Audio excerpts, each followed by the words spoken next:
This is very crucial, Anil. I assumed that God equates to sheer power.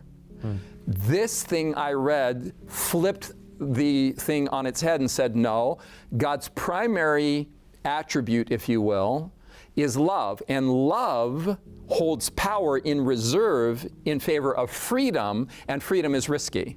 And so, as an 18-year-old person, a basic equation was developed in my understanding. Love requires freedom in order to exist.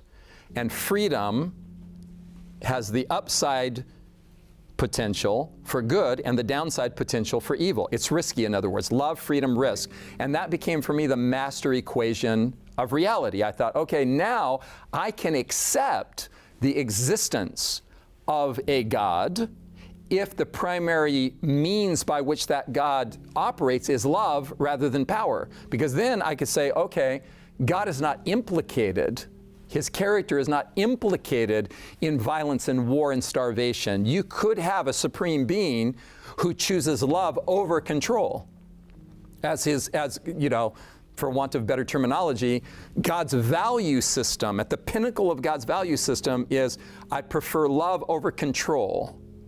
If I were to control you, you would become machines or robots or you know, AI. You would just become some kind of... Not a who, but a what. You'd become a what. So God opts for love over power as his primary mode of being. And that was my conversion. When I saw that idea, I said, okay, I'm in. It began to reshape everything in your life, recalibrate everything in your life. And his kingdom ethic was that love trumps power. Love trumps coercion. Love is, in the final analysis, more powerful than violence. There's a New Testament scholar who's deceased now named Walter Wink, who came up with a term. He coined a term, and that term is the myth of redemptive violence. The myth of redemptive violence. And this is the idea that the only way to conquer evil is with violence, with coercion, with power, with a military. You've got an evil empire, you've got an evil person. A villain. A villain. The villain can only be conquered by more of what the villain has going on in the villain's psyche. So in the general mythological understanding of human beings, for example, every story of the world, Anil, in every culture, no matter where you drop your finger in history or culture, there's one story on repeat. And that story on repeat is the myth of redemptive violence. The myth of redemptive violence says that, and our current manifestation of that is in the superhero comics and the movies that are made from those comics. Superman's the good guy. Batman's the good guy, Spider-Man's the good guy. What makes Thor the good guy in these superhero narratives? Well, they're just more powerful than the bad guy, but they operate by the same principles. So the bad guy uses power, violence, deception. Well, the good guys in these myths, right, use what? Power, violence, deception to conquer evil. Jesus comes along and he overturns all of that. Well, and he says, I'm going to conquer at the heart level. I'm going to win you by love and truth and empathy.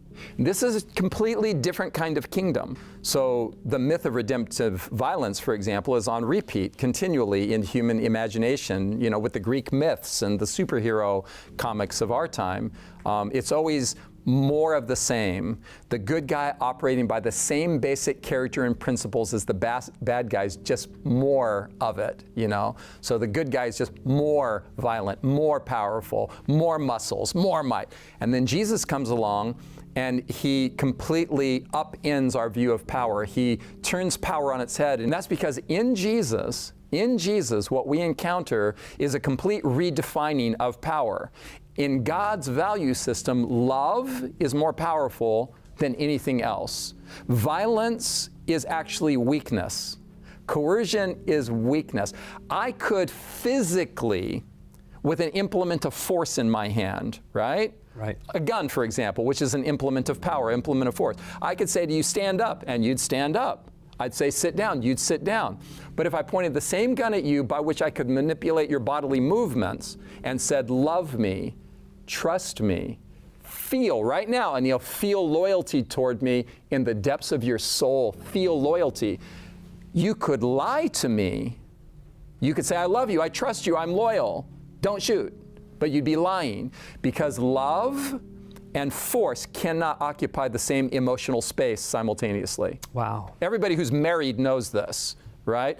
To the degree that in a marriage relationship you lean in with control and force and manipulation, the person you are married to leans out of your control. To the degree that you lean out, they lean in. So there's this free space between two morally free beings that has to be crossed voluntarily. And the voluntary bridge is love. God comes into the world and he says, I'm going to save you by loving you into salvation. I'm not going to manipulate you. I'm not going to force you. I'm going to show you the highest manifestation of the glory of God in a weak, vulnerable babe born in Bethlehem who's going to grow up and voluntarily subject himself to the powers that be, and he's going to be crucified voluntarily. John's Gospel in John chapter 13, verse 1 says, he loved them to the end, ...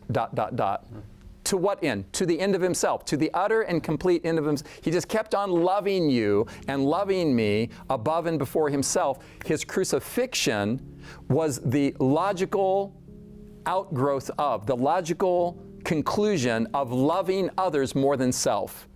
At any point in the process, according to the Gospels, Jesus told Peter, put your sword away, when Peter was using an implement of violence to defend Jesus, right? Right.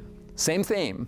Violence to defend him. Jesus said, put your sword away, Peter. Don't you know that I could call to my Father and he would immediately send 12 legions of angels to deliver me? The point is this.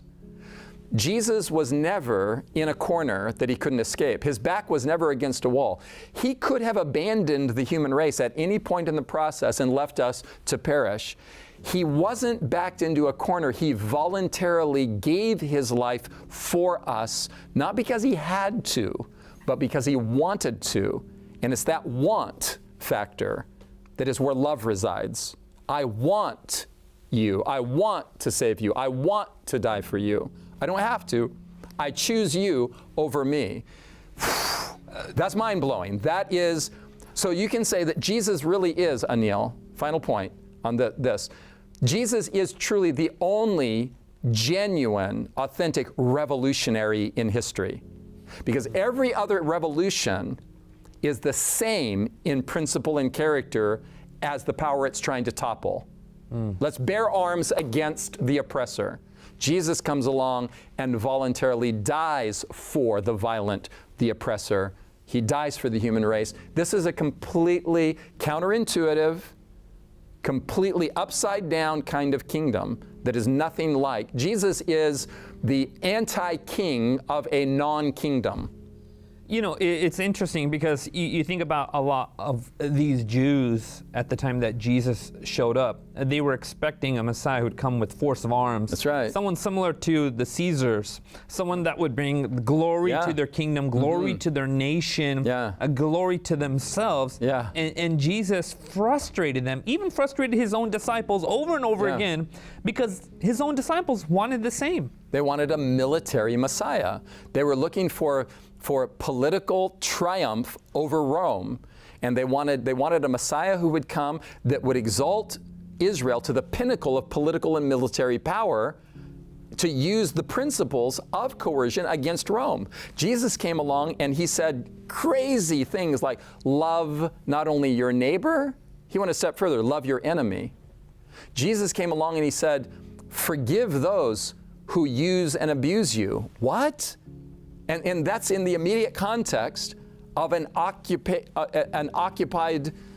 Judea. Rome is an occupying force, and Jesus is looking at the Roman soldiers who represent Caesar, and he's saying, love them. Love them? In what way? How do we love them? And Jesus went to the cross as the King of the Jews to show us what power really looks like. When he died on the cross, the disciples thought he wasn't really the king, because a king wouldn't have let that happen to him. Wouldn't have allowed it. Right? But the irony is that he was, in fact, the king. He was introducing a whole new power into the human race. We are today, Anil, the beneficiaries in all Western democracy. We are the beneficiaries of the the released principles from Jesus working their way into political systems down through the ages until finally, with the American Revolution and the Constitution of the United States of America and the Bill of Rights, the Constitution of the United States of America that we take for granted, right, is the gospel of Christ in the form of a governing document. All men are created equal, endowed with a creator with, right? This language, this new way of governing with no pope, no king, anti-monarchy, this new way of governing where the people govern from the bottom up voluntarily. This is a completely different way of processing reality, and Jesus and the Apostle Paul, as the practitioner of the gospel of Christ, Jesus and Paul are the author of all the positive developments in history for the last 2,000 years. Their writings, their teachings, have provided a train of thought that have led to greater liberties, that's right, equality. That's right. And obviously we're still on a journey with this, but we're still on a major journey. Right. Yeah. The United States being the last great experiment for humanity. And that experiment is teetering on the edge. We're now witnessing some totalitarian impulses in Western democracy that, if not checked, will lead to an overturning of the principles that came from the gospel into governing systems. It seems that the whole tension of Scripture is this idea of the love of power versus the power of love